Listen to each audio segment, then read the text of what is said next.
오늘날 우리 새해는 칠흑같이 어두운 밤입니다. 한 줄기 빛도 찾아볼 수 없을 만큼 캄캄한 밤입니다. 교회마저 진리의 빛을 비치 못하고 영적으로 잠들어 있습니다. 경고의 나팔을 불어야 할 교회는 짓지 못하는 벙어리 개가 되어가고 있습니다. 가령 성을 지키는 파수꾼이 깨어 성을 잘 지키면 그 성은 안전할 수 있습니다. 그러나 파수꾼이 잠들어 버린다면 그 성은 함락될 수밖에 없는 것입니다. 마찬가지로 우리 교회는 영적인 파수꾼입니다. 교회가 깨어 기도하면 이 국가와 이 성은 안전할 수 있습니다. 하지만 우리 교회가 영적으로 잠들어 버린다면 우리 국가와 우리 성은 무너질 수밖에 없는 것입니다. 그런즉 우리는 미가야 선지자같이 깨어 있어야 하는 것입니다. 미가야 선지자는 아합에게 진실한 말씀을 전하다가 하나님의 말씀을 전하다가 고생의 떡과 고생의 물을 먹을 수밖에 없었습니다. 그리할지라도 미가야 선지자는 하나님의 말씀을 진실되게 전했던 것입니다. 아합에게 하나님의 말씀을 진실되게 전하다가 고생의 떡과 고생의 물을 먹을지라도 거기에 굴하지 않냐고 하나님의 말씀을 진실되게 전했던 것입니다. 그러함에도 아합은 깨닫지 못하고 참 선지자 말을 거절한 채 거짓 선지자 말을 듣고 길랄 라봇에 올라갔습니다.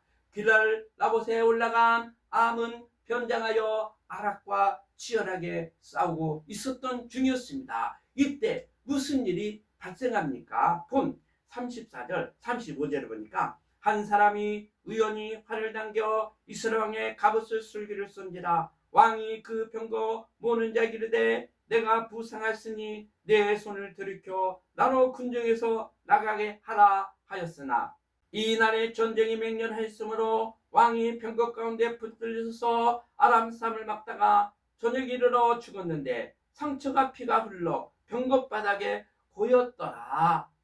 아랍 군대와 이스라엘 군대가 서로 치고 받고 강력하게 싸우고 있었습니다. 서로 뒤엉켜 맹렬하게 싸우고 있었습니다. 이때 아랍 진영 한 장수가 이스라엘 진영을 향해 활을 당겨 쏘게 되었습니다. 그 활은 씩 나라가 누구에게 바뀌었습니까?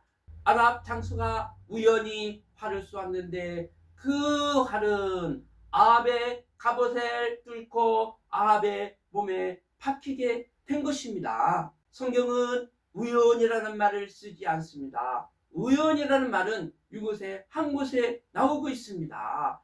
우연히 쏘았지만 이 우연은 하나님의 섭리가 작용했던 것입니다. 하나님의 섭리가 적용된 것입니다. 우연히 쏜 것이 아니라 하나님이 쏜 것입니다. 하나님이 그 활을 아합의 몸에 박히게 한 것입니다. 아합이 부상을 당하자 자기를 보자는 신하에게 지시합니다. 내가 지금 부상을 당했으니 나로 이곳에서 나가게 하라고 합니다.